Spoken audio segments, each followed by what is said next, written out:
Greetings, everyone, and welcome to another Facts Only, second one of the day coming at you because there is a lot of information floating around right now in the middle of the night over in Ukraine and Russia in regard to another Oreshnik attack. We've got multiple sources on this, and we will share it with you in this Facts Only edition. Thank you for being here. Thank you for partnering with us, liking, subscribing, sharing. Here we go. Now, I had received this comment last night from a viewer just on a different video. No, debunking massive Russian fake news assault against Ukraine. And the comment came in. I was talking about the Oreshnik a little bit and Gorbuduk. And I asked permission, could I share your comment? And the gentleman or person said yes. And the comment was, the Oreshnik stuff reminds me of a certain short-tempered watercolorist who insisted he was about to release a Wunderwaffe, or a wonder weapon, in the months leading up to what Mel Brooks would call the bunker scene. It's a really interesting comment, and I said, you know what, I want to use that comment at some point.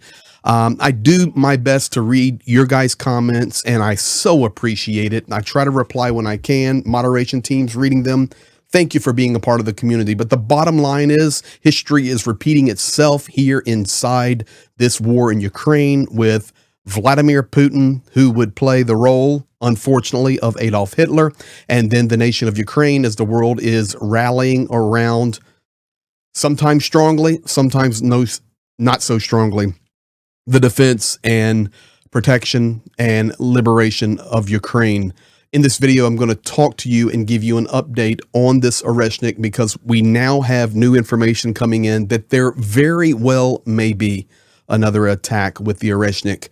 And it is next to impossible for Ukraine to stop. It comes in 6 stages, then breaks into 6 more stages. The first time it struck in the Dnipro region, it was not armed. And I really,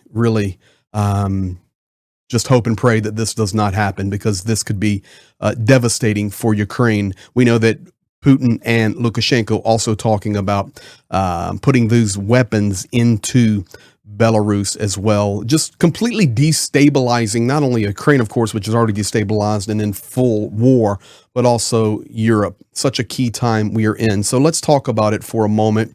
I now have 4 sources about this. One, Bloomberg. Another is the Department of Defense. Then Reuters picked it up. Ukrainian military analysts are talking about it. Russian military analysts are talking about it. The United States has warned of the possibility of a new Russian strike with the Oreshnik on Ukraine. It's just a fact. Russia could launch another hypersonic missile at Ukraine soon, U.S. official says.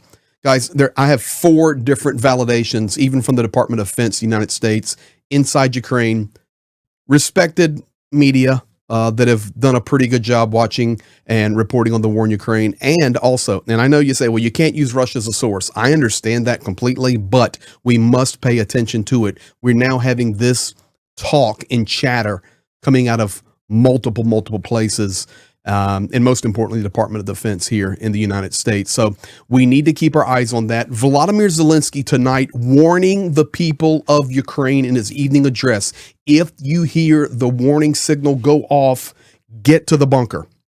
Don't play with it.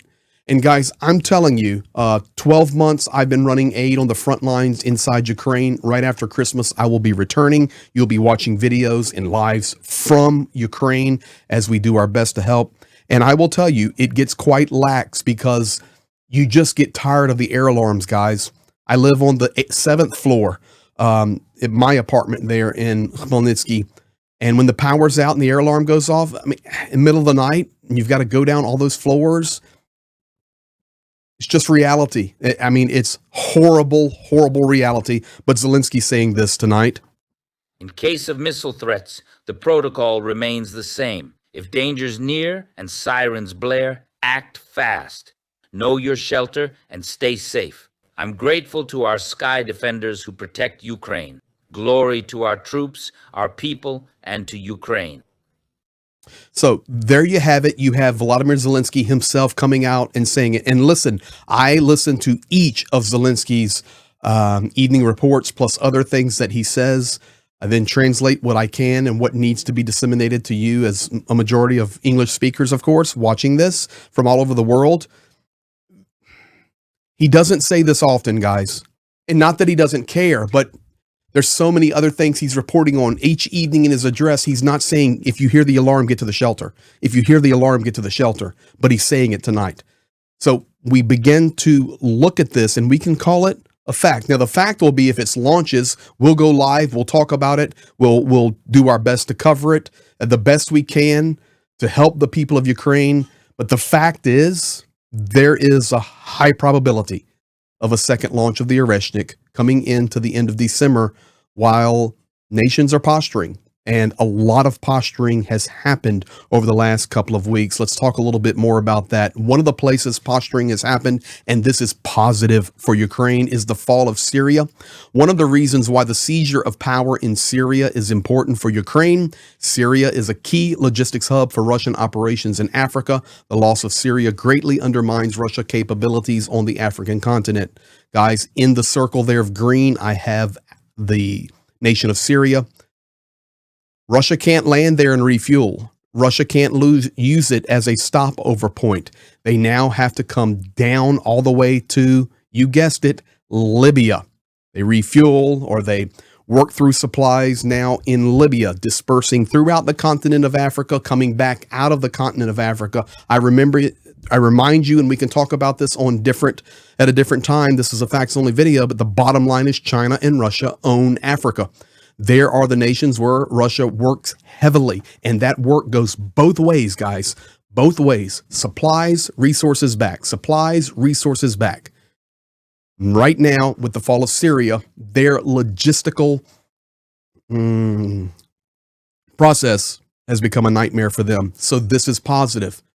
Now, I can tell you tonight, additionally, that Ukraine did play a role in let's see, I think I have it here somewhere. Right there. Ukraine did play a role in the fall of Syria. I knew I had a graphic for it for you. Ukraine assisted the Syrian opposition shortly before the offensive in Syria. Guys, I waited on this for a few days. I had the information, but this is facts. I want to make sure it's facts. It's a fact. Ukraine sent up to about 20 experienced UAV operators and about 150 FPV drones to Idlib. Aid from Ukraine played a small role in the overthrow of Syrian President Bashar al-Assad, who is now in Moscow with his 135 billion. But it had a massive effect. Ukraine's goal was to strike a covert blow against Russian operations abroad. You're talking about serious egg on the face of Vladimir Putin, serious egg on the face of Russia, a complete breakdown of their logistical supply routes to Africa, as we're talking about here. And yes, Ukraine did play a role in that. And this is a very positive thing. Will there be repercussions from it? Yes. Yes. And we shall see. We won't speculate. Now, a couple of things. What about China and India? We need to know this is facts only tonight. Russia is meeting with China and India on the geopolitical situation regarding Ukraine and Syria. Putin received the Indian defense minister, last name is Singh, in Moscow. No public statements have been made with results from either side. India's not reported on it, and Russia has not reported on it. I can tell you right now, one of the major ways that India supports Russian war machine is not, of course, in weapons or soldiers, but in the purchase of cheap oil. A massive amount of cheap oil funding the war machine. Russian Defense Minister Belousov participated in Putin's meeting with the Indian Defense Minister. Also, guys, I can tell you that Medvedev is in China. So you have India in Moscow. You have Medvedev in China. For the second time during full-scale war, Medvedev was invited to Beijing. The last time was December 2022. China stating that it wants the Russian perspective and wants to understand the contours of the real, not public or media circus wishes of the Russian Federation to end the war in Ukraine and determine its joint strategy in the triangle of the Russian Federation, the United States, and China. Guys, I remind you right now that China is not a friend of the United States. China is partnering with Russia in this war. It may be under the table, it may be covertly, but they are very interested in the results of this war. Already with the American politics and the incoming administration of Donald Trump ringing the bells of tariffs, ringing the bells of taxes, ringing the bells of breaking the economic system.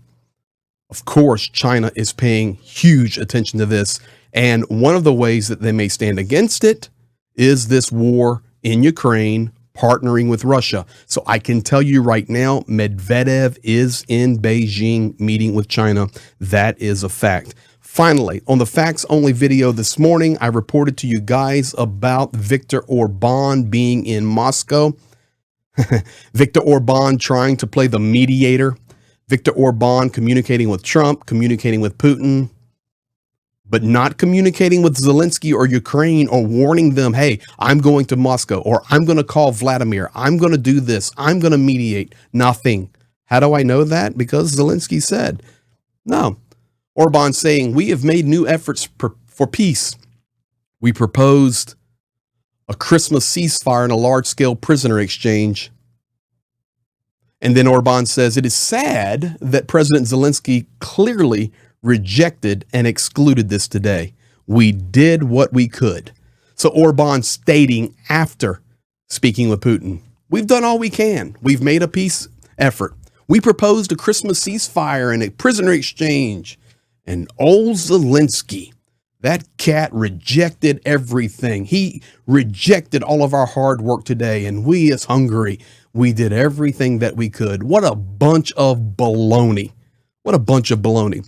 President Zelensky has not specifically replied to this other than making a joke stating that Orban ought to go and have a conversation with Assad and listen to one of his lectures for an hour there in Moscow. That's it. But the office of the president did respond.